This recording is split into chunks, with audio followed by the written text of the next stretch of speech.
नमः ओं विष्णुपताय कृष्णप्रेष्ठाय भूतले श्रीमती जयपताक स्वामिनिधि नमे नमो आचार्य पदाय निदाय कृपपदायिने गौरगदामताय नगर ग्रामतारिणे नमः ओं विष्णुपताय कृष्णप्रेष्ठाय भूतले श्रीमती भक्ति वेदांत स्वामिनिधि नामिने नमस्ते सारस्वते देवी गौरवाणी प्रचारिणे विशेष शून्यवादी वाचार्य देशधारिणे जय श्री कृष्ण चैतन्य प्रभु नित्यानंद श्री अद्वैत गदाधर श्रीवासादि गौर भक्त वृंदा हरे कृष्णा कृष्णा कृष्णा हरे हरे हरे राम राम राम हरे हरे नारायणं नमस्कृत्यं नरं चैव नरोत्तमं देवीं सरस्वतीं व्यासं तदोर्जये मुद्रयेत् नष्टप्रायेषु अभद्रेषु नित्यं बाहुत सेवया भगवति उत्तमश्लोके भक्तिर्भवति नैष्टकी मुखं करोति वाचालं पुङ्गुं लङ्घाय देहिं यत्कृपातमहं वन्दे श्रीदीनतारिणं परमानन्दं माधवं श्रीचैतन्येश्वरम् ओम नमो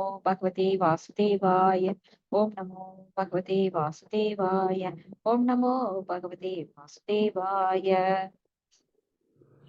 भागवत प्रार्थने सर्वशास्त्रार्थी पीयूषा सर्ववेदैः सद्बला सर्वसिद्धान्त रत्नाढ्य सर्वलोकैक तृप्ता सर्वभागवत प्राण श्रीमद्भागवत प्रभो कलितुवन्दोदिदादित्य श्रीकृष्णाय परिवर्तित परमानंद पाठाय प्रेम वर्षाक्षराय सर्वदा सर्वसेव्याय श्रीकृष्णाय नमोस्तुमे मत्येह बन्धो मत्सङ्गिन् मद्गुरो मन्महादन मत्निस्तारक मद्भाग्य मदानन्द नमोऽस्तुते असाधु साधु ददायिन् अधिनोच्चदाहर साना मुञ्च कासिन् मां प्रेम्णा हृत्कण्ठयोस्पुरा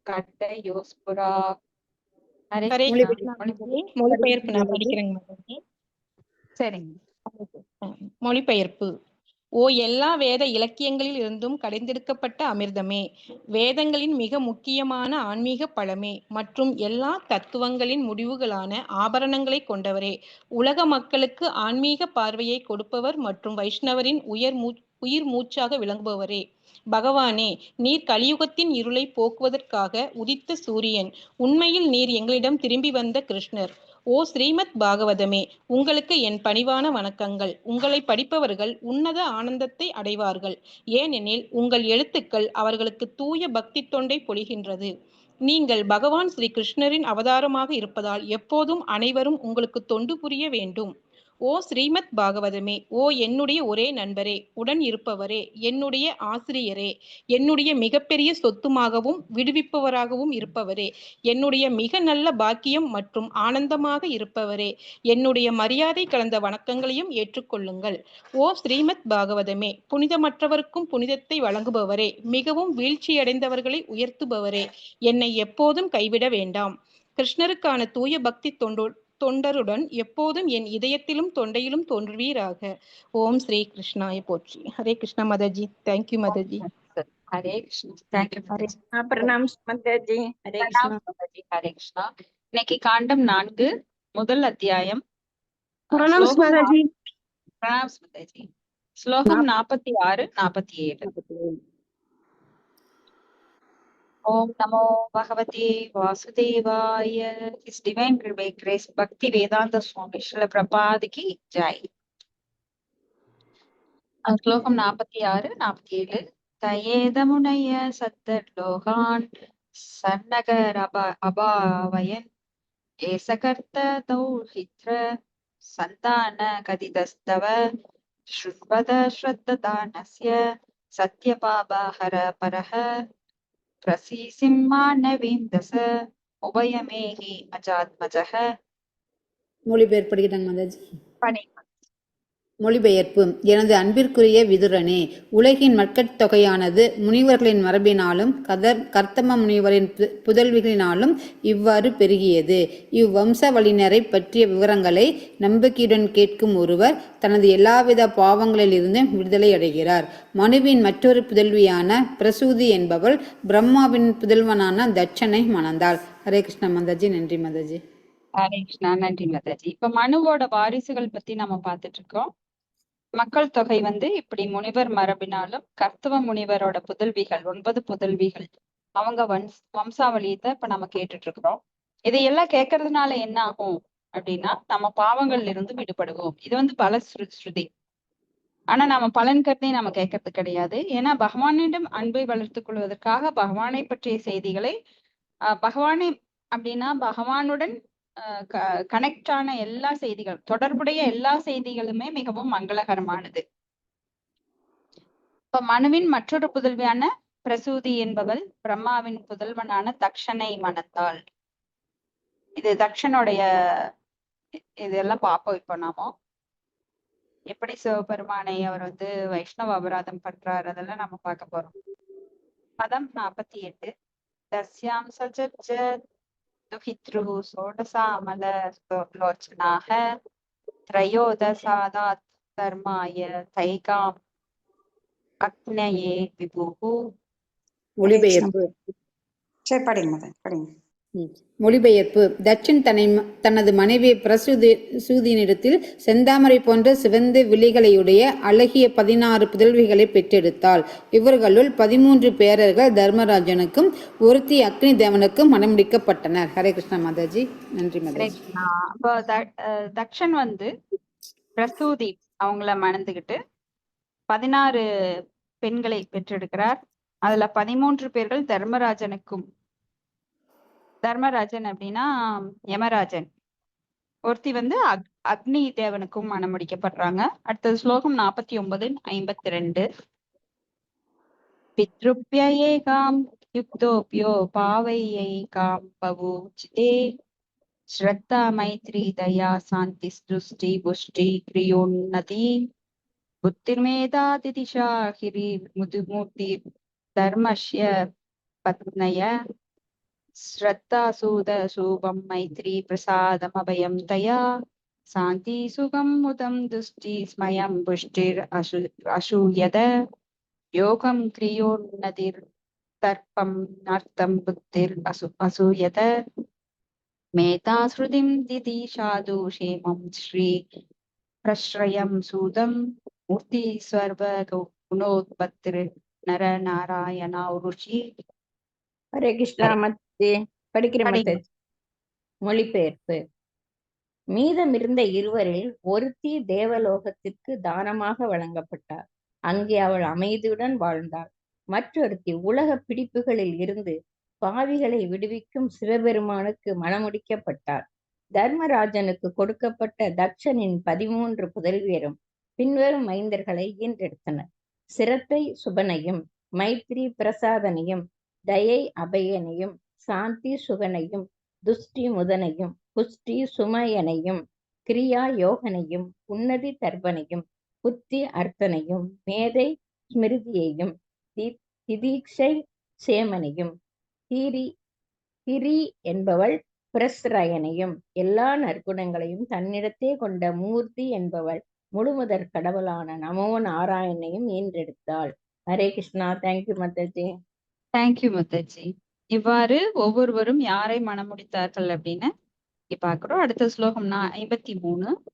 யயோர் ஜென்மனி ரதோ விஸ்வம் அப்யனந்தத சுனிர்விருதம் மனோம்சி கஹுபோ வாதா பிரசேது ஷரிதோ அத்ரயஹ.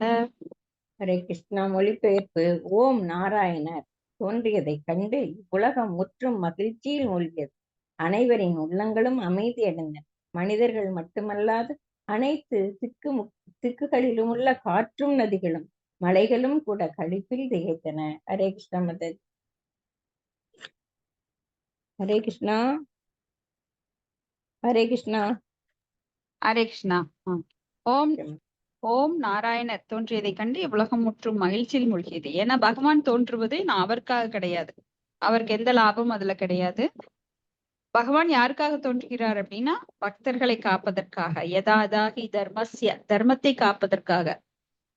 அப்ப அதனால நல்லவர்கள் எல்லாம் வந்து மகிழ்ச்சியில மூழ்குவாங்க. ஆனா ரஜோகுணத்துல தமோ குணத்துல இருக்கிறவங்களுக்கு அகங்காரத்தினால அவர் தோன்றுவது கூட ஏதோ ஒரு மனிதன் தோன்றுகிறார் வந்து ஏன்னா பொறாமையினால ஆட்கொள்ளப்பட்டவர்கள் நாம் எல்லாருமே. ஆனா சத்துவகுணத்தை வளர்த்து கொள்ளும் போது அந்த பொறாமை நம்மளுக்கு பகவான் மேல வராது. அப்போ நம்மளுக்கு தூய்மை அடைய அடைய என்ன ஆகும்னா பகவான் மேல நம்மளுக்கு அன்பு வளரும். பொறாமையை விடுத்து, ஏன்னா நம்மளாம் பொறாமையினால்தான் இங்க வந்தோம். ஆனா அவரை பற்றிய ஞானம் உதயமாகும் போது என்ன ஆகும்னா, அந்த பொறாமை அனசூயவே அதை நம்மை விட்டு போயிடும். இப்ப அனைவர் உள்ளங்களிலும் அமைதி அடைந்தன. அனைவர்னா இங்க வந்து முனிவர்கள், தேவர்கள், அந்த மாதிரி தூய உள்ளம், சத்துவகுணம் கொண்டவங்கள்லாம் அமைதி. மனிதர்கள் மட்டுமல்லாத அனைத்து திக்குகளிலும் உள்ள காற்றும், நதியும், மலைகளும் கூட களிப்பில் திகைத்தன. ஏன்னா எல்லாமே பகவானுடைய சக்திகள். பகவான் இல்லாம எந்த ஒரு பொருளும் கிடையாது. இப்போ ஒரு பெட்ரோல் அப்படின்னு எடுத்துட்டோம்னா, அந்த பெட்ரோல் அப்படிங்கிறதே பகவானுடைய ஒரு பொருள் தான். அதுக்குள்ள இருக்கிற எனர்ஜி அது யாருடையது? பகவான் கொடுத்தது. சக்தி, சக்திமான் காரணம், சர்வ காரணம், உபதான காரணம், எல்லாமே அவருதான். சர்வ காரணமும். அடுத்தது ஸ்லோகம் 54-55. திவி அவாத்யந்த தூர்யாணி வேது குசும பிருஷ்டயः முயைஸ்துஷ்டுஸ் துஷ்டா ஜகுர் கந்தர்வ கிண்ணராக நிருத்யந்தி ஸ்ம ஸ்திரியோ தேவ்யா ஆசீத் பரம மங்களம் தேவா பிரம்மன் மாதாய சர்வே உபதஸ்துர் அபிஷ்டைவைஹ. ஹரே கிருஷ்ணா. ஹரே கிருஷ்ணா. மொழிபெயர்ப்பு. தேவர்கள் மங்கள வாத்தியங்கள் முழங்கினர், மலர் மாறி பொழிந்தனர். நாராயணர் தோன்றியமையால் சாந்தியுற்ற முனிவர்கள் வேத மந்திரங்களை முழங்கினர். தேவலோகத்து கந்தர்வர்களும் கிண்ணர்களும் பாடி மகிழ எழில் சிந்தும் தேவ மகளிர் ஆடி மகிழ்ந்தனர். மும்மூர்த்திகளில் ஒருவரான பிரம்மதேவனும் தனது மரியாதைக்குரிய வணக்கங்களை தெரிவித்தார். ஹரே கிருஷ்ணமூர்த்தி.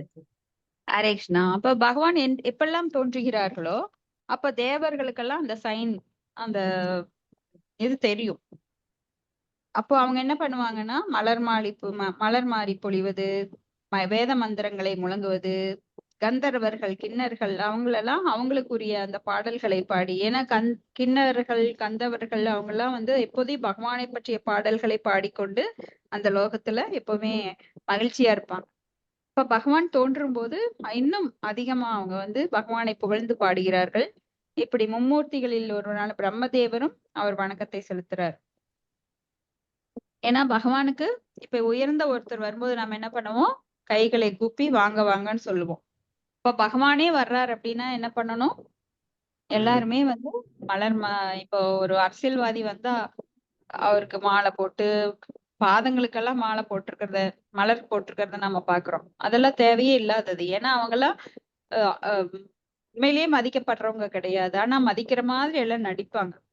உள்ள மனசுல ஒண்ண வச்சுக்கிட்டு நடிப்பாங்க. ஆனா பகவான் கிட்ட அப்படி இல்லை. ஏன்னா பகவான் என்றும் போற்றுவதற்குரியவர், என்றும் புகழ் மிக்கவர், எல்லா வளங்களும் மிக்கவர். அதனால நாமெல்லாம் பகவான் தான் நம்மளுக்கு எல்லாமே தர்றார். அதனால நம்ம நன்றி கடன் பட்டிருக்கிறோம். எத்தனை ஜென்மத்திற்கும் நாம் அதை தீர்க்க முடியாது. அப்ப தேவர்கள் வந்து அவங்க மிக உயர்ந்த நிலையில் இருக்கிற பக்தர்கள், தூய பக்தர்கள் இல்லைனாலும் அவங்க வந்து உயர்ந்த நிலையில் இருக்கிறாங்க. அதனால அவங்க எல்லாருமே பகவானுக்கு மரியாதை செலுத்துறாங்க. ஏன்னா பகவானுக்கு பக்தி செலுத்துறதுனாலதான் அவங்க தேவர்கள்ங்கிற உயர்ந்த நிலை அவங்களுக்கு கிடைச்சிருக்கு.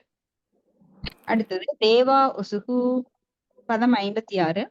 யோமாயையா விரச்சிதம் நியாத்மனீதம் கேரூபவேதம் தத் பிரதீஷனயா ஏதேன தர்ம சாதேன ருச்சி மூர்ச்சிநாத்ய பிராதுஸ்சகார புருஷாய நம பரஸ்மை.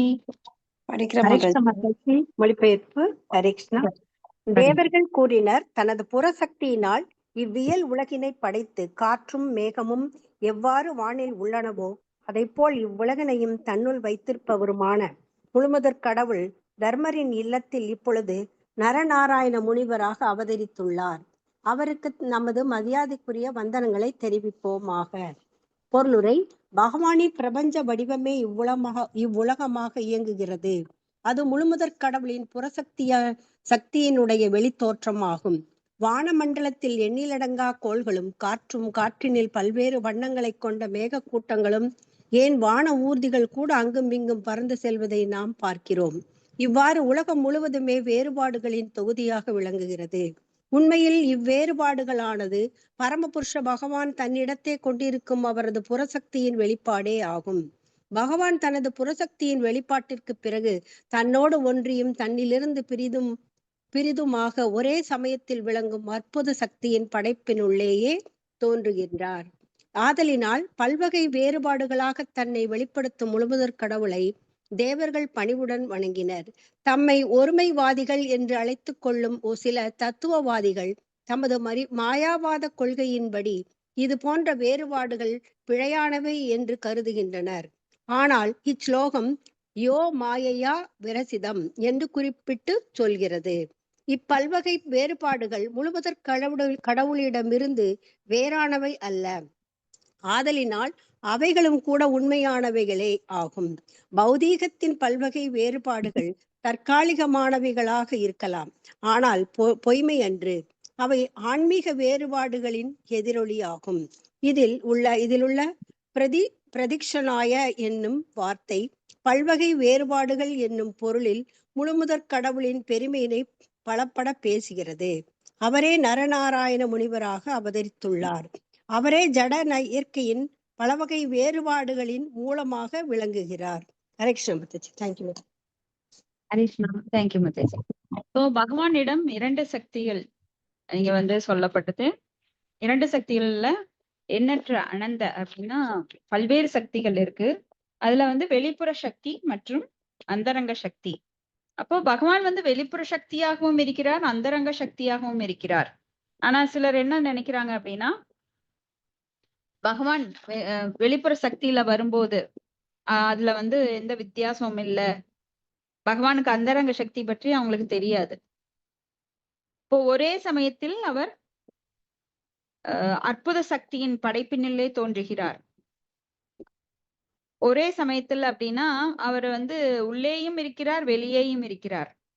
இது அச்சிந்திய பேத அபேத தத்துவம். எப்படி அவர் உள்ளே இருக்கிறார், இல்லாமலும் இருக்கிறார் சில சமயம். எப்படி அப்படின்னா அவர் சக்திமானாக இருக்கிறார், சக்தியாகவும் இருக்கிறார். அப்ப ஒரு இடத்தில் இருக்கிறார். அப்போ ஒரு இடத்தில் இருக்கிறார் அப்படின்னா கோலோக விருந்தாவனத்தில் இட்டு எங்கேயுமே அவர் அகழ்வது இல்லை. ஆனா இங்கெல்லாம் வர்றாரு, அவதாரமா வர்றாரு. அது எப்படி? இது குழப்பக்கூடிய நிறைய இந்த கருத்துக்கள் நிறைய பேருக்கு குழம்பும். ஏன்னா நாமெல்லாம் நம்மளுடைய அறிவை கொண்டுதான் பகவானை பார்க்க முற்படுவோம். ஆனா பகவானுக்கு எண்ணிலடங்கா சக்திகள் இருக்கு. அதுக்கெல்லாம் நாம ரியலைசேஷன் கிடைக்கணும் அப்படின்னா ஆழ்ந்த நம்பிக்கை மற்றும் பக்தி தொண்டு புரியும் போதுதான் நம்மளுக்கு இதெல்லாம் புரியும். கோலோக விருந்தாவனத்தில் இருக்கிறார், அதை விட்டு ஒரு அடி கூட அவர் நகர்றது கிடையாது. ஆனா அவருடைய எனர்ஜி மூலமா அவர் இருந்த இடத்தில் இருந்துட்டே எல்லாத்தையும் செய்ய முடியும். அவர் கைகளையோ கால்களையோ நகற்ற வேண்டிய அவசியமே கிடையாது. நாமெல்லாம் பார்க்கணும் அப்படின்னா கண்ணை திறக்கணும், எடுக்கணும்னா கைய நகர்த்தணும், காலை நகர்த்தினாதான் நடக்க முடியும். ஆனா பகவான் அப்படி கிடையாது. இருந்த இடத்திலிருந்தே அவர் தனது சக்திகள் மூலமாக அனைத்தையும் செய்யக்கூடியவர். சுயதேச சராச்சரம் ஹேதுநானேன கவுந்தேய ஜெகத் விபரிவர்த்ததே அப்படின்னு நம்ம பாக்குறோம். தனது கண் பார்வையினாலேயே எல்லாத்தையும் செய்வார். அப்ப அதனால் பல்வகை வேறுபாடுகளாக தன்னை வெளிப்படுத்தும் முழுமுதற் கடவுளை தேவர்கள் பணிவுடன் வணங்கினர். எப்படி வேறுபாடுகள்? பல்வித வேறுபாடுகள் அப்படின்னா பகவான் தன்னை பிரம்மாவாகவும் மாத்திக்கிறார், படைப்புக்காக அழிப்பதற்காக ருத்ரனாகவும் மாறிக்கொள்கிறார், விஷ்ணுவாகவும் காத்தலுக்காக அவர் தன்னை பல வேறாக பல அவதாரங்களாக வர்றார். நாமெல்லாம் யாரு? பகவானுடைய பின்னம். மமேவாம்ச ஜீவலோகை ஜீவபூத சனாதன. நாமளே பகவானோட அம்சம்தான். அப்ப நாமெல்லாம் பல பேரா விரிஞ்சிருக்கிறோம். ஏன்னா நாமெல்லாம் பகவான் குட்டி குட்டி பகவான்கள் தான். ஆனா அவரை விட்டு நாமெல்லாம் தனியா இருக்கணும்னு வந்துட்டோம். ஆனா இருக்க முடியாது, நமக்குள்ள பரமாத்மாவா அவர் இருக்கிறார்.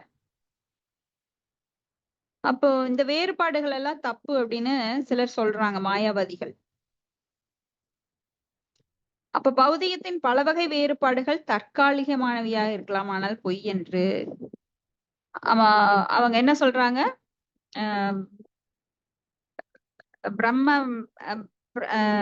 பிரம்ம சத்தியம் ஜெகன்நித்தியம் அப்படிம்பாங்க. அப்போ பிரம்மன் மட்டும்தான் சத்தியம், இந்த ஜெகத்தானது பொய், இந்த உலகம் பொய் அப்படிம்பாங்க. அது எப்படி பொய்யாகும்? நம் கண்ணால் பார்க்கிற இந்த நிலம் பொய்யா, நீர் பொய்யா, காற்று பொய்யா? எல்லாம் உண்மைதான். ஆனால் அதுல என்ன வித்தியாசம்? அது தற்காலிகமானது. ஆனா அவங்க என்ன சொல்றாங்க? எல்லாமே பொய் அப்படின்றாங்க. பகவானுடைய படைப்பு பொய் கிடையாது.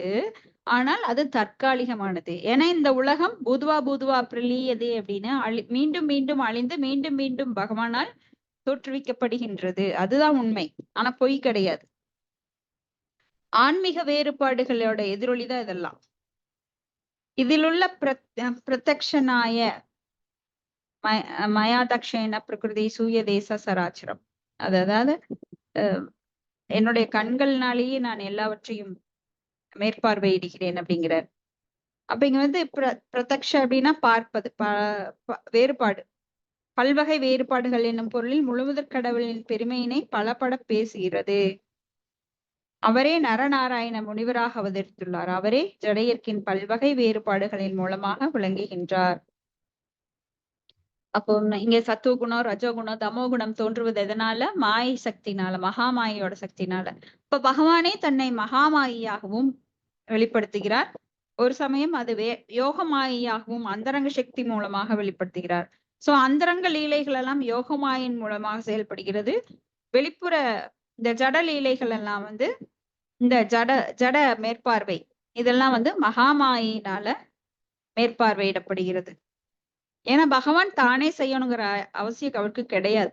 எப்படி ஒரு அரசன் ஒரு இடத்துல இருந்துட்டு எல்லாத்தையும் கவனிப்பார். அவருக்கு மூளை முடுக்கு எல்லாம் மக்கள் என்ன பண்றாங்கன்ற எல்லாம் தெரியும். எப்படின்னா தனித்தனியா அதுக்கு ஆள் வச்சிருக்காரு. அது போல பகவான் தானே வந்து செய்யறது கிடையாது. அவர் ஒரு அரச பீடத்துல உட்கார்ந்த மாதிரி எல்லாவற்றையும் அவரோட இன்ஃபர்மேஷன் இல்லாம யாரும் எதுவுமே செய்ய முடியாது. எல்லாமே அவருக்கு தன்னால அந்த டேட்டாஸ் எல்லாம் போயிடும். ஸ்லோகம் 57. சோயம் ஸ்திதி வியதீக கரோபஷமாய சிருஷ்டான் சத்வேன ந சூர கணான் அனுமேய தத்வதः. ஹரேகிருஷ்ண மத்தஜி, ஒரு டவுட். இப்ப தர்மராஜனுடைய மகனாக வந்து நரநாராயணன் வந்து முனிவராக அவதரித்துள்ளார் இல்லைங்களா? ஆமா ஆமா, முழுமுதற் கடவுள் தர்மரின் இல்லத்தில் இப்பொழுது நரநாராயணர் முனிவராக அவதரித்துள்ளார் அப்படின்னு அவர் தான் வந்து இப்ப இது எல்லாமே பகவானின் பிரபஞ்ச வடிவம், இந்த உலகம் எல்லாமே அவருடைய சிருஷ்டி புறசக்தியினாலதான் இதெல்லாம் உண்டாகுதுங்களா? இல்ல மாதாஜி, இல்ல. நரநாராயண முனிவர் வந்து இந்த உலகை காப்பதற்காக அவர் வந்து பல அவதாரங்கள்ல ஒண்ணு நரநாராயண முனிவர். நர அப்படின்னா மனிதன். மனிதனாக அர்ஜுனனும் நாராயணனாக பகவானும் இணைந்து அவதரிப்பாங்க. அதான் நரநாராயணர். அப்படிங்களா? முனிவராக அப்படின்னு போட்டுக்காதான் தெரியல. முனிவர் அப்படின்னா தவம் செஞ்சுட்டு இருக்காரு. நரநாராயண முனிவர் ரிஷிகேஷ் எந்த இடம் அங்க இன்னுமே அவர் வந்து தவம் செஞ்சுட்டு இருக்கிறதா இந்த ஜீவராசிகள் நன்மைக்காக சொல்லப்படுது. அப்ப நரநாராயண முனிவர் அவங்கதான் அந்த சகஸ்ர கவசன் அப்படின்னு சொல்லிட்டு அந்த அசுரனை கூட அழிக்கிறாங்க. அந்த பாஸ்ட் டைம் எல்லாம் நம்ம பாத்துருக்கோம் இல்லைங்களா? சந்தேகம் வந்து நீங்க கடைசியில கேளுங்க. இப்ப வந்து இந்த பகவான் வந்து பத்தி சொல்லிட்டு அவருடைய அவதாரமாக நரநாராயணர் அவதரித்துள்ளார், அப்படிதான் எடுத்துக்கணும் இல்லைங்களா? ஆமாங்க. ஓகே ஓகே, சரி சரிங்க. நரநாராயண முனி அவதரித்தார் அப்படின்னா அவர் உலக நன்மைக்காக அவதரிக்கிறார். அவர் ஒரு அவதாரம். Okay okay. அடுத்தது சோயம் ஸ்திதி வியதி கரோப சாமய சிருஷ்டான் சத்வேன ந சூர கணான் அனுமேய தத்வதः திருஸ்யாதாத பிரகரணேன விபோகணேன யத் ஸ்ரீ நிகேதம் அமலம் கஷீப பதாரவிந்தம். ஹரே கிருஷ்ண மாதாஜி, படிக்கிற மாதாஜி. மொழிபெயர்ப்பு பொருள். தொகுத்து வழங்கியவர் தெய்வ திரு ஆஷா பக்தி வேதாந்த ஸ்ரீல பிரபுபாதருக்கு ஜெய். உண்மையாக அங்கீகரிக்கப்பட்ட வேத இலக்கியங்களினால் அறிந்து கொள்ளப்பட்டவரும் தன்னால் படைக்கப்பட்ட இவ்வுலகில் உள்ள அனைத்து பேரிடர்களையும் நீக்குவதற்காக அமைதியினையும் செல்வத்தினையும் படைத்தவருமான முழுமுதற் கடவுள் அன்பு கொண்டு தனது கருணை மிக்க பார்வையினை தேவர்கள் மீது வைப்பாராக. நல்லூல் விளைவிக்கும் தேவதை வாழ்கின்ற குற்றமற்ற செந்தாமரையின் அழகினையும் வெல்லும் தன்மை வாய்ந்தது அவரது கருணை மிக்க பார்வையாகும். பொருளுரை: வான மண்டலமும் சூரியனும் சந்திரனும் சில நேரங்களில் எவ்வாறு மேகங்களினால் மூடப்பட்டிருக்கின்றனவோ அதுபோல இயல் உலக தோற்றங்கள் அனைத்தும் மூல காரணமாக விளங்கும் முழுமுதற் கடவுளும் ஜட இயற்கையின் விந்தையான செயல்களினால் மூடப்பட்டிருக்கிறார். இயலுலகத் தோற்றங்களில் மூல காரணத்தை கண்டுபிடிப்பது மிகவும் கடினமானது. ஆகையினால் இயற்பியல் விஞ்ஞானிகள் எல்லா தோற்றங்களுக்கும் முடிந்த காரணமாக இயற்கையே இருக்கிறது என்று முடிவு செய்கின்றனர்.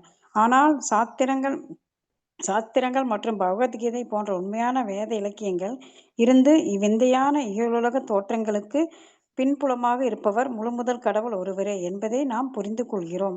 மேலும் இவ்வியல் தோற்றங்களை ஒழுங்குமுறைப்படுத்துவதற்காகவும் நற்குணமிக்க பெரியோர்களின் கண்களுக்கு தென்படுவதற்காகவும் பகவான் தோன்றுகிறார்.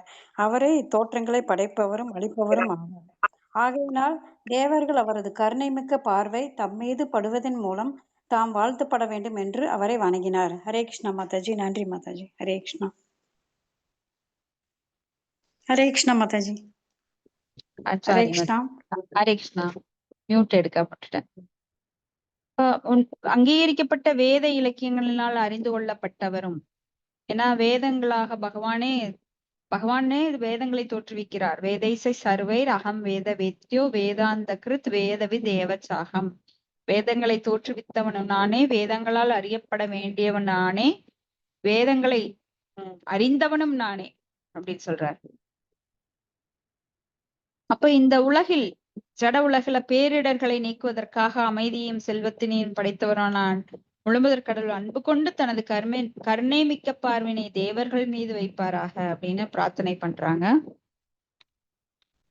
இப்ப வானமண்டலம், சூரிய மண்டலம், சந்திர மண்டலம் சில நேரங்களில் எவ்வாறு மேகத்தினால் மூடப்பட்டிருக்கின்றவோ அது போல இந்த உலகத் தோற்றம் அனைத்திற்கும் மூல காரணமாக விளங்கும் முழுமுதற் கடவுள் விந்தையான செயல்களால் மூடப்பட்டிருக்கிறார். இது பகவத்கீதையில எந்த ஸ்லோகம் படிச்சிருக்கிறோம்? நாகம் பிரகாச சர்வசிய யோகமாயா சமாவிருத மூடோயம் நாபி ஜானாதி லோகோமாம் அஜம் அவ்யயம். இப்ப பகவான் என்ன சொல்றாருன்னா, என்னை நான் யோகமாயினால் மறைத்துக் கொள்கின்றேன். யோகமாயினா என்ன? அந்தரங்க சக்தி. சோ மூடர்கள் அவரை அறிய முடியாதபடி அதனம் மூடிக்கிறார். மூடர்கள் மட்டும் இல்ல, சத்துவகுணத்துல இருக்கிறவங்களுக்கே அவர் தெரிய மாட்டேங்கிறார். முதல் ஸ்லோகத்துல பாகவதத்துல முதல் ஸ்லோகத்துல என்ன படிக்கிறோம் நாம? முய்யந்தி யத் சூரையக. சூர அப்படின்னா தேவர்கள், அசுர அப்படின்னா அசுரர்கள். அந்த தேவர்கள் கூட குழம்பிடுறாங்க. ஈவன் சிவபெருமான் பிரம்மா கூட பகவானை பத்தி புரிஞ்சுக்க முடியாம குழம்பிடுறாங்க. ஏன் அவரை இப்படி லீலை பண்றார், அவர் இந்த பெண்களோட அவர் ஏன் இந்த மாதிரி மாதுரிய ரசத்துல ஈடுபடுறார் அப்படிங்கறதெல்லாம் புரியாது யாருக்குமே. ஏன்னா நாமெல்லாமே குழம்புவோம். அப்போ விந்தையான செயல்களால் மூடப்பட்டிருக்கிறார். கடவுள் ஏன் எதுக்கு செய்யறாருன்னு நம்மளுக்கு யாருக்குமே புரியாது. ஏன் நம்மளை படைச்சு இப்படி கஷ்டப்படுத்துறார், ஏன் இப்படி இது புயல் வருது, ஏன் இப்படி அனாவசியமா சிலரெல்லாம் ஆக்சிடென்ட்ல இறந்து போறாங்க. அப்ப ஏன் இது நடக்குது, ஏன் கொரோனா வந்தது, எத்தனை பேர் இறந்தாங்க, ஏன் இத்தனை கஷ்டம் வருது, ஒண்ணுமே புரியாது. ஆனா எல்லா காரணத்திற்கும் காரணம் இருக்கின்றது. எந்த ஒரு செயலுக்கும் காரணம் இருக்கு. ஆனா விஞ்ஞானிகள் என்ன நினைக்கிறாங்க? இயற்கையோட தோற்றம் தான் இந்த பௌதிக உலகம் அப்படின்னு. ஆனா பகவத்கீதை, பாகவதம் போன்ற சாஸ்திரங்கள் மூலமாக உண்மையான வேத இலக்கியங்களிலிருந்து இதற்கு பின்புலம் யாரு, இந்த தோற்றங்களுக்கெல்லாம் பின்புலம் யாரு அப்படிங்கறத தெரிஞ்சுக்க முடியும். அந்த தோற்றங்களை ஒழுங்குமுறைப்படுத்துவதற்காகவும் நற்குணமிக்க பெரியோர்களின் கண்களுக்கு தென்படுவதற்காகவும் பகவான் தோன்றுகிறார்.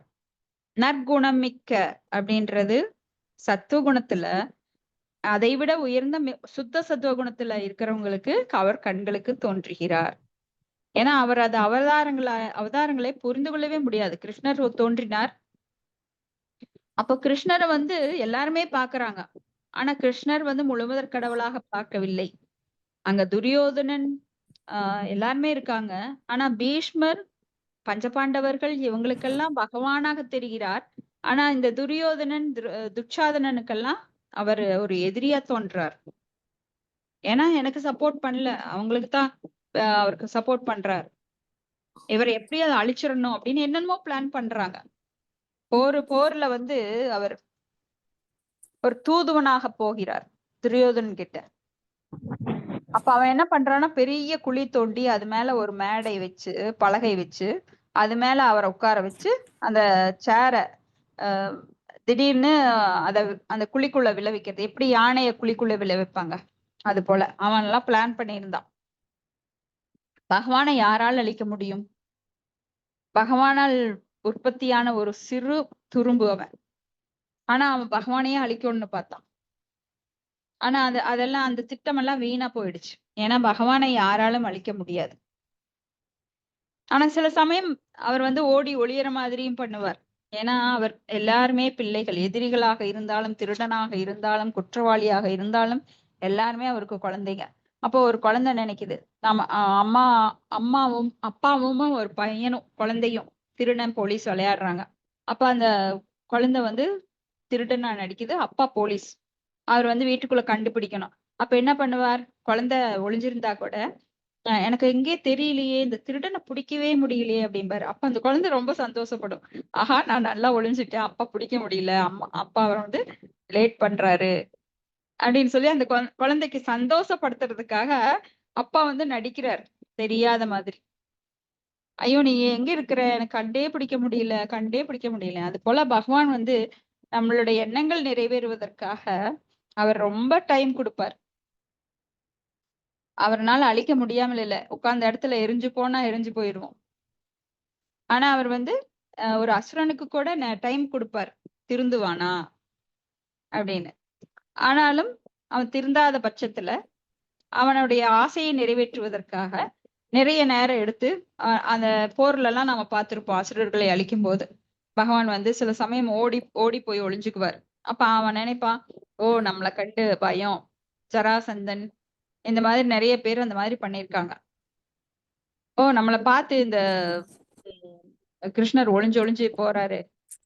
அப்ப அவன் நினைப்பான், இன்னும் அவனுக்கு வந்து அந்த மாயை, இந்த மாதிரி தன்னை நம்பாதவர்களுக்கு அந்த மாயையோட சூழல் அதிகம் பண்ணுவார். யாரெல்லாம் தன்னை நம்புவார்களோ அவர்களுக்கு மாயின் பிடியிலிருந்து விடுவிக்கக்கூடிய சூழலை உருவாக்குவார். அந்த சர்க்கம்டென்சஸ் எல்லாம் நம்மளுக்கு கிடைக்கும். ஏன்னா பகவானுடைய அன்பின் பிடியில நாம வரும்போது மேல மேல நன்மைகள் பெருகி கொண்டே போகும். ஆனா நம்ம கண்ணுக்கு தெரியாது. சிலதெல்லாம் மறைமுகமா பகவான் நடத்திட்டே இருப்பார். நம்ம பாவங்கள் கழியறதுக்காக நம்ம ரொம்ப கஷ்டப்படுவோம். நம்ம இப்ப சீக்கிரம் பகவான்கிட்ட போறதுக்காக நிறைய நடந்துட்டே இருக்கும். ஆனா நம்ம அறிவை கொண்டு நம்ம பார்த்தோம் அப்படின்னா அதெல்லாம் நிறைய ஏமாற்றங்கள் ஆகும். நாம ஏன் இப்படி கஷ்டப்படுறோம், ஐயோ பகவானுக்கு வேண்டாதவங்களாம் அப்படின்னு நினைக்க கூடாது. யார் ஒருவர் முழுமையாக பகவானை சரணடைந்து நம்பிக்கையுடன் அவரை அணுகிறார்களோ அவங்களுக்கு நன்மையே நடந்துட்டு இருக்கும். ஆனா மற்றவர்கள் கண்ணுக்கு அது வந்து இவங்க ரொம்ப கஷ்டப்படுறாங்க, பகவான அவ ஒரு கேள்வி. ரொம்ப கஷ்டப்படுறாங்க, இவங்க போய் கிருஷ்ணர் கும்பிட ஆரம்பிச்சிருந்து இவங்களுக்கு சோதனை தான் அப்படின்னு நினைப்பாங்க. அப்படி கிடையாது. ஏன்னா பகவானுக்கு தெரியும் ஒரு எந்த கேள்வி குழந்தை. மாதாஜி, ஒரே ஒரு கேள்வி. சொல்லுங்க மாதாஜி. இப்போ ஒரு மனுஷனுக்கு வந்து சத்வா, ரஜோ, தமஸ் 3 குணம் இருக்கு. அது அவனோட லைஃப் டைம்ல வருது, அப்பப்ப வந்து வந்து போகுது இல்ல. ஆமா, அது அப்ப வந்து இயற்கையோட விதி. தமஸ்லயோ வந்து வந்து இயற்கையோட போகுது. விதி இது. அப்ப வந்து அதுதான் நம்ம வந்து சத்துவத்துல வந்து அவன் கெடுதலோ இல்ல. ஆனா ரஜோ தமஸ்ல அவன் பண்ணிடுறான். சொல்லாலோ செயலாலோ அவன் பண்ணிடுறான். அப்ப வந்து அவன் அது வந்து சத்துவத்துல வரும்போதுதான் அவன் உணர்றான். ஓ நான் வந்து இப்படி பண்ணிட்டேன் அப்படின்னு உணர்றான்.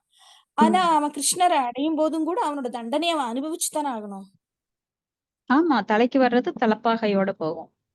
உம் நீங்க கிருஷ்ணரோட கருணை கிடைச்சிருச்சுன்னா நீங்க வந்து நாமம் சொல்ல சொல்ல நீங்க நாமத்தை வந்து பாவத்தை கழிப்பதற்காக சொல்லல. ஆனாலும் அங்க வந்து அது நடந்துட்டே இருக்கும். அந்த ப்ராசஸ் நடந்துட்டே இருக்கும். நாமம் எவ்வளவு தூரம் பகவானை நோக்கி அன்பை வளர்த்துக்கிறதுக்காக சொல்றீங்களோ, அங்க ஒரு பக்கம் பாவம் கழிஞ்சிட்டு இருக்கும். இன்னொரு பக்கம் பகவான்ட்ட நெருங்கிட்டு இருப்பீங்க. சோ நீங்க பாவத்தை கழிக்கிறதுக்காக அந்த பர்பஸ்க்காக சொன்னா பகவான் மேல அன்பு வளராது. அன்பு வளராதப்ப அதன் பலன் அதிகமா இருக்காது. ஆனா நீங்க அன்ப வளர்த்துட்டு போகும்போது ஒரு பக்கம் அது நடந்துட்டே இருக்கும். எப்படி நெருப்புக்குள்ள கைய வச்சா அது சுடும் இல்லையா? அது போல அதனோட தன்மை அதுதான். அப்ப நாமத்தோட தன்மை என்ன அப்படின்னா, நம்ம பாவங்கள் படிப்படியா குறைஞ்சிட்டே இருக்கும் ஒரு பக்கம். இன்னொரு பக்கம் பகவான்ட்ட அன்ப வளர்த்திட்டு முன்னேறிட்டே போயிட்டு இருப்போம். 2ம் நடக்கும். ஆனா நீங்க பகவானை விடுத்து வெறும் நாமத்தை மட்டும் இயந்திரம் போல சொன்னீங்க அப்படின்னா, அதனால உங்களுக்கு பலன் அதிகம் இல்ல. வேணா அத வேணா எத்தனை பக்திய வளர்த்துக்கிட்டேன் அப்படின்னு சொல்லி மந்திரம் சொன்னாலும், பகவான்ட்ட அன்பு வளரவில்லை என்றால், அது உங்களுக்கு புண்ணியமாக மாறி, அடுத்த ஜென்மத்துல நீங்க ஒரு செல்வந்தராக வரலாம். செல்வந்தராக வந்தாலும் உங்களுக்கு மறுபடியும் இந்த உலக இயல்புகள் எல்லாமே இருக்கும். துன்பம், துயரம் எல்லாமே இருக்கும். மரணம் இருக்கும். குடும்பத்துல தகராறு இருக்கும். பிரச்சனைகள் இருக்கும். சோ மறுபடியும் பழைய கதவை தான் நம்ம தட்டுறோம். புரியுதுங்களா? புரியுது மாதாஜி. ஓகே.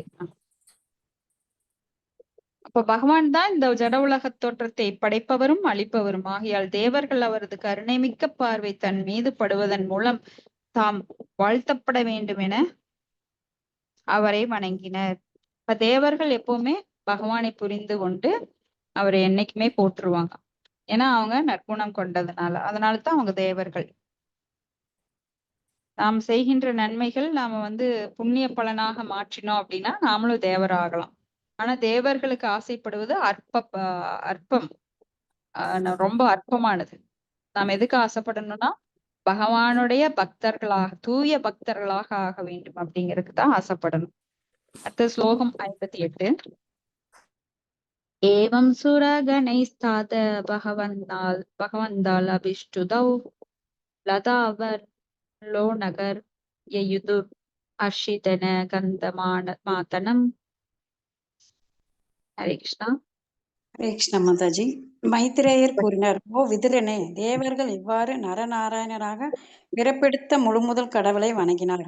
பகவானும் தமது கருணை மிக்க விழுதலினால் அவரை பார்த்து விட்டு கந்த மாதனம் என்னும் மலையினை நோக்கி புறப்பட்டனர். ஹரே கிருஷ்ண மாதாஜி. நன்றி மாதாஜி. ஹரே கிருஷ்ணா. நன்றி. அப்ப நரநாராயணரை அவங்க தேவர்கள் வணங்குறாங்க. ஏன்னா அவங்களுக்கு தெரியும் பகவானோட அவதாரம் அப்படின்னு. இப்ப பகவான் வந்து அவங்களை நோக்கி கருணையா பாக்குறார். அடுத்த ஸ்லோகம் 59. தாவிமென வை பகவதோ ஹரேர் ஹம்சாவ் இகாஹதௌ பாரா வியயாய ச புவ கிருஷ்ணௌ யது குருத்வஹௌ. நான் படிக்கிறேங்க மாதாஜி. ஹரே கிருஷ்ணா. படிங்க மாதாஜி. ஓம் நமோ பகவதே வாசுதேவாய. ஓம் நமோ பகவதே வாசுதேவாய. ஓம் நமோ பகவதே வாசுதேவாய. மொழிபெயர்ப்பு பொருளுரை ஆசா பக்தி வேதாந்த சுவாமி பிரபாதுக்கு ஜெய். மொழிபெயர்ப்பு: கிருஷ்ணரின் அம்சமான நாராயண ரிஷியை யாது மற்றும் குருகுலத்தில் கிருஷ்ணராகவும் அர்ஜுனனாகவும் உலகில் துன்பத்தினை குறைப்பதற்காக பிறந்துள்ளனர். பொருளுரை: நாராயணரே முழுமுதற் கடவுளாக இருக்கின்றனர். நாரா என்பவர் நாராயணின் அம்சமாக விளங்குபவர். இவ்வாறு சக்தியை உடையவரும் இணைந்து முழுமுதற் கடவுளாக இருக்கின்றார். மைத்ரேயர் விதுரரிடம் நாராயண அம்சமான குருவின் குடும்பத்திலும் துன்பங்களிலும் கிடந்து உழலும் மனித சமூகத்தினை அதிலிருந்து விடுவிப்பதற்காக முழுமுதற் கடவுளாக விளங்கும் கிருஷ்ணரே யாது குலத்தில் கிருஷ்ணராகவும் தோன்றினார் என்று கூறினார். அதாவது நாராயண ரிஷியை போது இவ்வுலகில் கிருஷ்ணராகவும் அர்ஜுனனாகவும் அவதரித்துள்ளார். ஹரே கிருஷ்ண மாதாஜி. ஹரே கிருஷ்ண மாதாஜி. யதுகுலம், யாது இல்ல யதுகுலம். அப்போ யதுகுலத்துல வந்து பகவான் அவதரிக்கிறார் நரநாராயண ரிஷியாக. யதுகுலத்தில் கிருஷ்ணராக தோன்றினார். பகவான் கிருஷ்ணரே வந்து யதுகுலத்துல தோன்றாரு. அப்ப நரநாராயண ரிஷி அப்படிங்கிறது கிருஷ்ணரின் மற்றும் நர அப்படின்னா மனித அவதாரமாக சக்தியை உடையவர். ஒருத்தர் வந்து சக்திமான் அப்படின்னா பகவான், சக்தியை உடையவர் அப்படின்னா அர்ஜுனன். ஸ்லோகம் 60. ஸ்வாஹாபிமானின சாக்னேர் ஆத்மஜம் ஸ்திரீன் அதிஜனத் பாகவம் பவமானம் ச சசுசீம் ச சூத போஜனம். ஹரே ஹரே கிருஷ்ணா. மொழிபெயர்ப்பு. அக்னி எனும் அதிபதி தெய்வம் தன் மனைவி சுவாகாவினிடத்தில் பாவகன், பவமானன் மற்றும் சுசி என்னும் 3 புதல்வர்களை ஈன்றெடுத்தார். அவர்களே வேள்வி தீயில் அர்ப்பணிக்கப்படுபவற்றை உண்டு உயிர் வாழ்பவர் ஆவர். பொருளுரை. தட்சனின் மக்களாய் பிறந்து தர்மருக்கு மணமுடிக்கப்பட்ட 13 பெண்களை பற்றி விவரித்த பிறகு மைத்ரேய முனிவர் இப்பொழுது தக்ஷனின் 14வது புதல்வியான சுவாகாவையும் அவளது 3 புதல்வர்களை பற்றியும் விளக்குகிறார். வேள்வி தீயில் அர்ப்பணிக்கப்படும் பொருள் தேவர்களுக்காகவே என்றாலும் கூட அவற்றை உண்மையில் தேவர்களின் சார்பாக ஏற்றுக்கொள்வது அக்னி மற்றும் ஸ்வாகாவிற்கு பிறந்த பாவகன், பவமானன் மற்றும் சுசியே ஆவர். தேங்க்யூ மதஜி. ஹரே கிருஷ்ணா. சோ இப்ப நம்ம வேள்விகள் நடத்தப்படும் போது நம்ம பார்த்திருப்போம், ஸ்வாஹா ஸ்வாஹா ஸ்வாஹா அப்படிங்கிற மந்திரத்தை சொல்லுவாங்க. அந்த ஸ்வாஹா யாருன்னா இவங்கதான். அப்ப ஸ்வாஹாவிற்கு வந்து பாவகன், பவமானன், சுசி இவங்க பிறக்கிறாங்க. இது யாரு அப்படின்னா தக்ஷனோட 14வது புதல்வி. இவங்கதான் ஸ்வாஹா. அவங்களுக்கு 3 புதல்வர்கள். வேள்வி தீயில நாம என்னென்ன பொருட்களை தேவர்களுக்கு அர்ப்பணிக்கிறோமோ அதெல்லாம் ஸ்வாகா வந்து அக்னியோட நாக்குகளாக செயல்பட்டு அதை உள்வாங்கிக்கிறாங்க. பதம் 61. தேப்யோ அக்னய சமபவன் சத்வாரிம் சபாஞ்சத த ஏவை குண பஞ்சாசாத் ஜாகம் பித்ரு பிதாமகைஹ. ஹரே கிருஷ்ணா மாதாஜி. படிக்கிறாங்க மாதாஜி. படி. மொழிபெயர்ப்பு. அம்மூன்று புதல்வர்களுக்கும் 45 மைந்தர்கள் பிறந்தனர். அவர்கள் அனைவரும் அக்னி தேவர்களே ஆவார். ஆகவே அக்னி தேவர்களின் மொத்த எண்ணிக்கை தந்தையாரையும் தாத்தாக்களையும் சேர்த்து 49 ஆகும். பொருளுரை. இதில் தாத்தாவாக இருப்பவர் அக்னித் ஆவார். அவரது 3 மைந்தர்களே பாவகன், பவமானன் மற்றும் சுகி ஆவார். இந்நால்வரையும் சேர்த்து மொத்தம் பல்வேறு அக்னி தேவர்கள் 49 பேர்கள் ஆவார். ஹரே கிருஷ்ணா மாதாஜி. நன்றி மாதாஜி. நன்றி மாதாஜி. அப்போ 49 பேர் மொத்தமா இருக்காங்க அக்னி தேவரோட சேர்த்து. அடுத்து ஸ்லோகம் 62. வைத்தானிகே கர்மணி யன்னாமபிர் பிரம்மவாதிபிஹி ஆக்னேய இஷ்டயோ யக்ஞே நிரூப்யந்தே அக்னயஸ்தூதி. மொழிபெயர்ப்பு. அருவவாதிகளான அந்தணர்களால் வேள்வி தீயில் எரியப்படும் அனைத்து பொருட்களையும் ஏற்றுக்கொள்பவர்கள் இந்த 49 அக்னி தேவர்களே ஆவார். பொருளுரை. பயன்தரும் வேள்விகளை செய்யும் அருவவாதிகள் பல்வேறு அக்னி தேவர்களால் கவரப்படுகின்றனர். மேலும் அவர்கள் அக்னி தேவர்களின் நாமங்களை ஓதி அவர்களுக்கு எல்லாவற்றையும் அர்ப்பணிக்கின்றனர். 49 அக்னி தேவர்களை பற்றியும் இங்கே விவரிக்கப்பட்டிருக்கிறது. ஹரே கிருஷ்ணா மாதாஜி. ஹரே கிருஷ்ணா. சரி, அப்ப பலன் கருதும் செயல்கள் செய்யறவங்க கர்மகாண்டிகள் அவங்க என்ன பண்றாங்கன்னா இந்த மாதிரி தேவர்களால் வசீகரிக்கப்படுறாங்க. டைரக்டா பகவான் தான் எல்லாம் அப்படிங்கிறது தெரியாம தேவர்களை துதிக்கிறாங்க அவங்க. அடுத்த ஸ்லோகம் 63. அக்னிஸ்வாத்தா பர்ஹிசத ஷனம்யா பிதர ஆஜ்யபாக சாக்னயோ அனக்னயஸ் தேஷாம் பத்னி தாசாயனி ஸ்வதா. மொழிபெயர்ப்பு. அக்னிஸ்வர்த்தர்கள், பர்ஷதர்கள், சௌமியர்கள் மற்றும் சௌமியர்கள் மற்றும் ஆஜ்யபர்கள் அனைவரும் பிதாக்கள் ஆவார். அவர்கள் ஷாக்னிகள் அல்லது நிராக்னிகள் ஆவார். இவ்வனைத்து பிதாக்களின் மனைவியானவள் தட்ச சக்கரவர்த்தியின் மகளான ஸ்வாதா ஆவாள். ஹரே கிருஷ்ண மாதாஜி. ஹரே கிருஷ்ணா மாதாஜி. ஸ்லோகம் 64. தேவ்யோ ததார கன்யே த்வே வயூனாம் தாரிணீம் ஸ்வஹாத் ஸ்வதா ஸ்வதா உபேதே பிரம்ம வாதின்யௌ ஞான விஞ்ஞான பாரகே. மொழிபெயர் மொழிபெயர்ப்பு. படிங்க. பிதாக்களுக்கு அர்ப்பணிக்கப்பட்ட ஸ்வாதா என்பவள் வாயினா தாரிணி என்னும் 2 புதல்களை ஈன்றெடுத்தாள். அவர்கள் இருவருமே அருவவாதிகள் என்பதோடு உன்னத அறிவும் வேத அறிவும் மிக்கவர்களாகவும் விளங்கினார். ஹரே கிருஷ்ணா மாதாஜி. ஹரே கிருஷ்ணா மாதாஜி. சோ அருவவாதிகளாக இருந்தாலும் அவங்க வந்து ஞானிகளா இருந்தாங்க. ஸ்லோகம் 65. பவஸ்ய பத்னி தூ சதி பவம் தேவம் அனுபவ தோ ஆத்மன சத்ருஷம் புத்திரம் ந லேபே குணசூலதः. தட்சனின் 16வது புதல்வி சதி என்பவள். அவள் தான் சிவபெருமானின் மனைவி ஆவாள். எப்போதும் தன் கணவருக்கு நம்பிக்கையுடனும் பணிவிடைகள் செய்வதும் அவளுக்கு குழந்தை பேறு கிடைக்கவில்லை. ஹரே கிருஷ்ணா. ஹரே கிருஷ்ணா. அப்போ சதி தேவி அப்படிங்கிறது பார்வதி, தக்ஷனுடைய தாக்ஷாயினி அப்படின்னு பல பெயர்கள் இருக்கு. அவங்க வந்து சின்ன பருவம் எய்துவதற்கு முன்னாடியே மனம் முடிக்கப்பட்டதுனால அவங்களுக்கு குழந்தை பேர் கிடையாது. ஏன்னா அந்த காலத்துல சின்ன குழந்தைங்களையே வந்து உடனே கல்யாணம் பண்ணி வைப்பாங்க. அது மாதிரி. பதம் 66. பிதரீஹ பிரதிரூபே பவான் பவாயானா கசேருசா அப்ரௌடை வாத்மனாத்மானம் அஜகாத் யோக சம்யுதா. இதன் காரணம் என்னவென்றால் சதியின் தந்தையான தட்சன் குற்றமில்லாதவராக இருந்தும் சிவபெருமானை எப்போதும் நிந்தித்ததே ஆகும். இதனைத் தொடர்ந்து சதி முதிர்ச்சி அடையாத பருவத்திலே யோக சித்தியின் மூலம் தன உடலை விட்டுவிட நேர்ந்தது. பொருளுரை. யோகிகள் அனைவரும் தலைவராக விளங்கும் சிவபெருமான் தான் வசிப்பதற்கு ஒரு வீடு கூட கட்டி கொண்டதில்லை. தட்சன் மகாராஜாவின் இளைய மகளான சதி சிவபெருமானை தன் கணவராக தன் விருப்பப்படி வரித்து கொண்டாள். அவளது இச்செயல் தட்சனுக்கு திருப்தி அளிக்கவில்லை. அதனால் அவர் எப்பொழுதெல்லாம் தன் மகள் சதியை சந்தித்தாலும் அவள் கணவரான சிவபெருமானை அவர் எக்குற்றமும் செய்யாதிருந்தும் அவரை நிந்தித்து கொண்டே இருப்பார். இதனாலேயே உரிய பக்குவம் அடையாத வயதினிலிருந்து தட்சனின் மகளான சதி தன் தந்தையை கொடுத்த உடலை விட நேர்ந்தது. இதன் காரணமாக அவள் குழந்தை பெற முடியாததாகும்.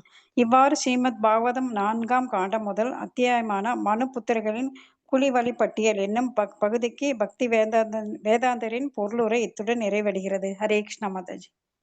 ஹரே கிருஷ்ணா மாதாஜி. சோ தக்ஷன் அவர் வந்து பார்வதி தேவியை மகளாக அடைந்தும் அவருடைய அதிர்ஷ்டம் என்னன்னா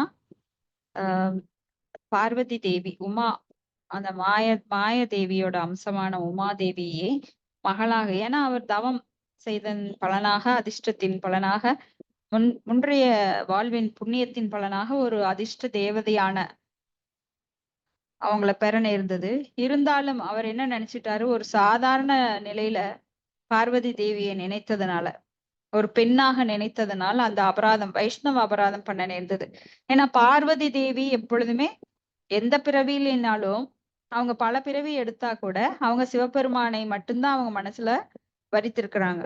சோ அவங்க வந்து தவம் பண்ணி அவரையே அடைய வேண்டும் அப்படின்னு கைலாய மலையில இருக்கிற சிவபெருமானை நினைத்து தவம் செஞ்சு அவங்கள மனம் முடிச்சுக்கிறாங்க அவங்க பிடிவாதத்தினால. ஆனா இது தக்ஷனுக்கு பிடிக்கல. ஏன்னா சிவபெருமான் வந்து ஒரு வீடு கூட கிடையாது, மாளிகை கிடையாது. ஆனா உமாதேவியோ பெரிய மாளிகையில தக்ஷன் அப்படிங்கிற பெரிய அரசன் அப்படிங்கிற ஒரு நினைப்பு அவருக்கு இருக்கு. அப்ப அவருக்கு ஒரு பொய் கௌரவம் என்னன்னா தான் உயர்ந்தவன் அப்படின்னு. சிவபெருமான் வெறும் மண்டையோட்டை வச்சுக்கிட்டு எப்ப உடம்புல பாம்பெல்லாம், கையில கழுத்துல பாம்பு, கால்ல பாம்பு, இடுப்புல பாம்பு, ரொம்பவும் எளிமையானவர். ஜடாமுடி அவருக்கு, எப்பவும் அந்த சுடுகாட்டுல இருக்கிற சாம்பலை நெற்றியில பூசி இருப்பார், எப்பவும் தவத்துல இருப்பார். இப்படி ஒரு எளிமையான ஒருத்தரை வந்து என் மகள் என்னோட பெண் வந்து ரொம்ப அழகானவள், அவளுக்கு இணையே கிடையாது இந்த சிவபெருமான், இந்த சிவனை போய் இவ கட்டியிருக்காளே அப்படின்னுட்டு அவருக்கு மனசுக்குள்ள எப்போ ஒரு அகங்காரம். அதனால என்ன பண்றாருன்னா வைஷ்ணவ அபராதம் பண்றாரு. அது எப்படிங்கிறத 2வது அத்தியாயத்துல பார்க்கலாம். சிவபெருமானை தட்சன் சபித்தல். பதம் 1. விதுர உவாச்ச பவேஷு லவதாம் சிரேஷ்டே தசோ दुहितृ वक्षलः विद्वेषम् अहरोत् कस्मात् अनादृत्यात्मजां स्थितिम्. ஹரே மாதாஜி. மொழிபெயர்ப்பு. விதுரர் கேட்டார், தட்சன் தன் புதல்வி மீது மிகவும் பாசம் வைத்திருந்தும் மேன்மையானவர்களில் மிகச்சிறந்த சிவபெருமான் மீது ஏன் வெறுப்பினை கொண்டிருந்தார்? தனது அருமை மகளை தட்சன் ஏன் புறக்கணித்தார்? பொருளுரை. உலக அமைதிக்காக தட்சன் நடத்திய மிகப்பெரிய யாகமே சிவபெருமானுக்கும் தட்சனுக்கும் இடையே கருத்து வேறுபாடு தோன்றுவதற்கு காரணமாயிருந்தது என்பது பற்றி 4வது காண்டம் 2வது அத்தியாயம் விளக்குகிறது. சிவபெருமான் இங்கே மேன்மையானவர்களில் மிகச்சிறந்தவர் என்று சிறப்பிக்கப்படுகிறார். காரணம், அவர் யாரிடத்தும் பொறாமை கொள்வதில்லை. உயிர்கள் அனைத்தையும் சமமாக கருதுபவர். மேலும் நற்குணங்கள் அனைத்திற்கும் உருவமாக திகழ்பவரும் அவரே. சிவ என்னும் வார்த்தைக்கு பொருளே எல்லா மங்களங்களும் நிறைந்தவர் என்பதாகும். சிவபெருமானுக்கு பகைவர் என்று யாருமே கிடையாது. அவர் சாந்தமும் அமைதியும் நிரம்பிய துறவி ஆவார். தனக்கென்று ஓர் இருப்பிடம் கூட இல்லாது உலக பற்றுக்களை துறந்து மரத்தடியில் வாழ்பவர். சிவபெருமான் மேலும் மேன்மையின் அடையாளமாக திகழ்பவர். இவ்வாறு இருக்க தட்சன் தனது அருமை மகளை சிவபெருமானுக்கு மனம் புரிவித்தும் அவர் மீது ஏன் விரோதம் கொண்டார்? ஏன் சிவனின் மனைவியும் அவர் மகளுமான சதி தன் உடலை விட்டுவிட நேர்ந்தது? ஹரே கிருஷ்ணா. ஹரே கிருஷ்ணா. அப்போ சிவபெருமான் இங்க யாரு அப்படின்னு பார்த்தா விஷ்ணுவுடைய இன்கார்னேஷன், ஜட ரூபமாக. எப்படி இந்த ஜடத்தை வந்து காத்தல் அழித்தல் இந்த மாதிரி மேற்பார்வையிட வேண்டுமோ, அதுக்கு விஷ்ணுவே தன்னை சிவனாக உருமாறி பௌதிக ரூபத்துல. ஏன்னா இங்க அழிப்பது அப்படிங்கிறது சிவனுடைய செயல். சிவன் தான் இந்த உலகம் அழியும் போது அவர் தான் ருத்ரனாக மாறி இந்த பிரபஞ்சங்களை எல்லாம் அழிக்கிறார். அப்போ அவர் வந்து சத்துவ குணத்துல இருந்தா அழிக்க முடியாது. அதுக்கு என்ன வேணும்? தமோ குணம் வேணும். சோ இந்த குணரூபமாக சிவனாக விஷ்ணுவே வருகிறார். அப்போ பகவானே வந்து சிவன். இப்போ சிவன் எங்கிருந்து தோன்றுகிறார்? நாம படைப்புல பார்த்திருப்போம். சிவன் எங்கிருந்து வர்றாரு? பிரம்மாவோட நெற்றியிலிருந்து. எந்த சமயத்துல அவர் வர்றாரு? பிரம்மா கோபமா இருக்கும்போது. ஏன்னா சனத்குமாரர்கள், நாரதர் இவங்க எல்லாமே வந்து பிரம்மச்சரியம் வாங்கிட்டு தவத்துல இருக்க போறாங்க. ஆனா பிரம்மா என்ன பண்றார்? தன்னுடைய தோற்றுவித்தலுக்கு, படைப்புக்கு அவங்க ஹெல்ப் பண்ணணும்னு பாக்குறாரு. ஆனா இவர் அந்த மாதிரி பண்றப்போ இவர் வந்து நாரதரை இடையூறு பண்ணிட்டே இருக்காரு. ஐயோ, நீங்க எல்லாம் சம்சாரி ஆகாதீங்க, ஆனீங்க அப்படின்னா அவ்வளவுதான். அப்புறம் நீங்க வந்து பிறப்பு, இறப்பு, முதுமை, நோய் இந்த நாளும் உங்களுக்கு வந்துரும். நீங்க வந்து அதுல மூழ்கி போயிருவீங்க. சம்சார கடல்ல நீங்க மூழ்கி போயிருவீங்க. தயவு செஞ்சு எல்லாரும் ஞானத்தை விருத்தி பண்ணிட்டு பகவான்கிட்ட நோக்கி உங்க பக்தி செலுத்துங்கன்னு எல்லாத்தையும் மாத்தி விடுறாரு. Take diversion. அப்ப பிரம்மாக்கு கோபம் வருது. கோபம் வந்து அந்த தவத்துல உட்கார்றாரு. அப்ப படைப்பு தொல்லை ஆரம்பிக்கும் போது நெற்றியிலிருந்து ருத்ரன் வர்றாரு. ருத்ரன் வர்றப்பவே அவரு வந்து கோபத்துல தோன்றினால, இப்ப யாரெல்லாம் எந்த மனோபாவத்துல பிள்ளைகளை பெற்றெடுக்கிறாங்களோ அப்படித்தான் அந்த குழந்தை இருக்கும். ரொம்ப ஆக்ரோஷமா இருக்கிறவங்களுக்கு பாத்தீங்கன்னா அந்த குழந்தைகளும் அப்படித்தான் இருக்கும். அவங்களோட பிஹேவியர் அது ரத்தத்துல இருந்து அப்படியே வருது அப்படிம்போம் இல்லையா? அவங்க அப்பா மாதிரி உங்க அப்பா ஜீன் அப்படியே இருக்கு உங்ககிட்ட, அவரை மாதிரியே இருக்கிற நீ அப்படின்னு திட்டுவாங்க குழந்தைகள ஒவ்வொரு குடும்பங்கள்ல. அது மாதிரி இங்க பிரம்மா கோபத்துல தோற்றுவித்த அந்த சிவன் என்ன பண்ணாருன்னா, படைப்புக்கு உதவி பண்ண சொல்லி பிரம்மா சொன்னப்போ அவர் படைக்க ஆரம்பிச்சிட்டாரு. ஆனா அவர் படைக்கிற படைப்புல எல்லாம் பாத்தீங்கன்னா கண்ணு பெருசா இருக்கு, முடி குத்திட்டு இருக்கு, காது பெருசா இருக்கு, குள்ளமா இருக்கிறாங்க, கருப்பா இருக்கிறாங்க, முட்டை கண்கள். என்னடா இது, படைக்க சொன்னா இப்படி பூதங்கடங்களை படைக்கிறாப்ளே. அந்த பூதங்கள்ல என்ன பண்ணுச்சு? சும்மா உட்கார்ந்து இருக்குமா? அதெல்லாம் படைச்சதெல்லாம் அழிக்க ஆரம்பிச்சிருச்சு.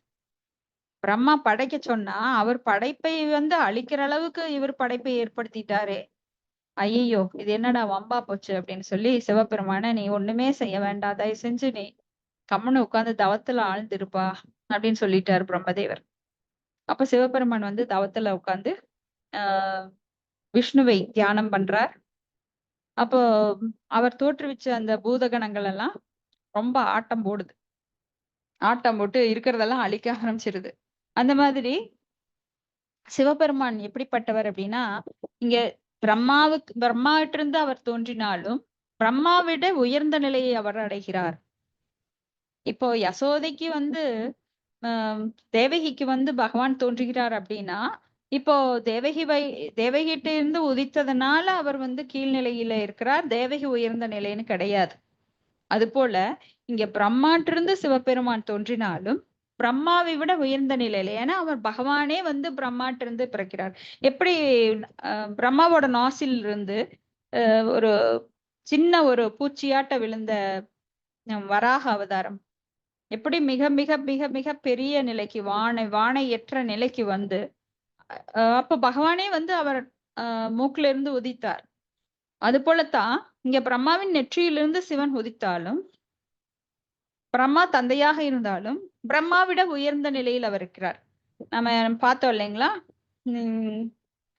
எப்படி 50% பிரம்மாக்கும் 50 குணங்கள் பிரம்மாக்கும், 55 குணங்கள் 60 குணங்கள் விஷ்ணுவுக்கும், 55 குணங்கள் சிவனுக்கும், 64 குணங்கள் முழுமையாக 100% யாருக்கு? ஸ்ரீகிருஷ்ணருக்கு. அது போல இங்க சிவன் வந்து விஷ்ணு தத்துவம் கிடையாது, அதுக்காக ஜீவ தத்துவம் கிடையாது, இடைப்பட்ட நிலை. இப்ப பிரம்மா யாரு? ஜீவ தத்துவம். ஏன்னா ஜீவன்கள்ல மிக உயர்ந்த ஜீவன் யாருன்னா பிரம்மா. எப்படி நம்ம புரிஞ்சுக்கணும். அப்ப சிவன் எப்படிப்பட்டவர் அப்படின்னா, வைஷ்ணவானாம் யதா சம்போ, வைஷ்ணவர்களில் மிக உயர்ந்த வைஷ்ணவர், முதல் தர வைஷ்ணவர் அவர்தான்.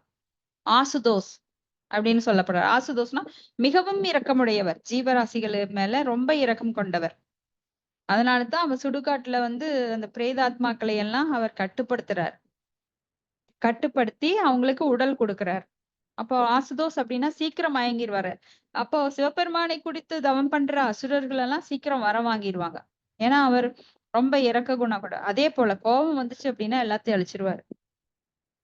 சோ 2 எட்ஜ்லயும் இருப்பார். அப்போ சிவ அப்படின்னா என்னன்னா மங்களம். அவர் ரொம்ப மங்களம் நிறைந்தவர், சாந்தமும் அமைதியும் நிறைந்தவர். அவருக்கு வந்து எந்த இருப்பிடம் கிடையாது. பார்வதி தேவி கூட சொல்லுவாங்க ஒரு மாளிகை கட்டலாம் அப்படின்னு. அப்போ மாளிகையெல்லாம் கட்டிடுவாங்க. கட்டி அப்போ அந்த மாளிகைக்கு கிரகப்பிரவேசம் நடத்தும் போது அந்தணர்கள்லாம் வருவாங்க. அப்ப அந்தணர்களுக்கு வந்து தானம் தரணும். தானம் தர்றதுக்கு சிவபெருமான்கிட்ட ஒண்ணும் இல்ல. அப்ப என்ன சொல்லுவார்? இந்த மாளிகையே எடுத்துக்கொண்டுருவார். அப்ப பார்வதி தேவிக்கு ரொம்ப கஷ்டமா இருந்தாலும் அவங்க புரிஞ்சுக்குவாங்க, சிவபெருமான் எதிலும் பற்றற்றவர் அப்படின்னு சொல்லி புரிஞ்சுக்குவாங்க. இப்ப சிவபெருமான் மேல ஏன் இப்படி தக்ஷன் விரோதம் கொண்டான்? அப்படிப்பட்ட சிவபெருமான் ஏன்னா உயர்ந்த நிலையில இருக்கிறது தக்ஷனுக்கு தெரியல. ஏன்னா அவருடைய பொய் அகங்காரம் அவரை மறைக்குது. தக்ஷன் நினைச்சுக்கிட்டா சிவபெருமான் ஒரு சாதாரணமானவர். தன்னோட நிலையில இருந்து தக்ஷன் சிவபெருமானை பார்த்ததுனால அவனுக்கு அந்த பொய் அகங்காரம் மாயை வந்து கண்ணை மறைச்சதுனால சிவபெருமானுக்கு தகுந்த ஒரு மரியாதை கொடுக்காம, சிவபெருமான் தனக்கு மரியாதை கொடுக்க வேண்டும் அப்படின்னு ஒரு சாதாரண நிலையில இருக்கிற தக்ஷன். ஏன்னா தக்ஷன் வந்து முக்குணங்கள்ல பிரஜாபதியாக இருந்தாலும் முக்குணங்கள்ல இருக்கிறவர். ஆனா சிவபெருமான் மிக உயர்ந்த நிலையில இருக்கிறாருங்கிறது அவனுக்கு புரியல. ஏன்னா பார்வதி தேவி தன் மகள் அப்படின்னு தான் நினைச்சானே தவிர பார்வதி தேவி வந்து மிக உயர்ந்த நிலையில இருக்கிறவங்க அப்படின்னும் அவனுக்கு தெரியல. அதிர்ஷ்டவசமாக பார்வதி தேவி அவர் செய்த புண்ணியத்தின் விளைவாக அவருக்கு மகளாக பிறந்தது. அவர் உணராம இந்த தவற பண்ணியிருக்கிறார். இதை நாம தொடர்ந்து பார்க்கலாம். ஹரே கிருஷ்ணா பிரபு.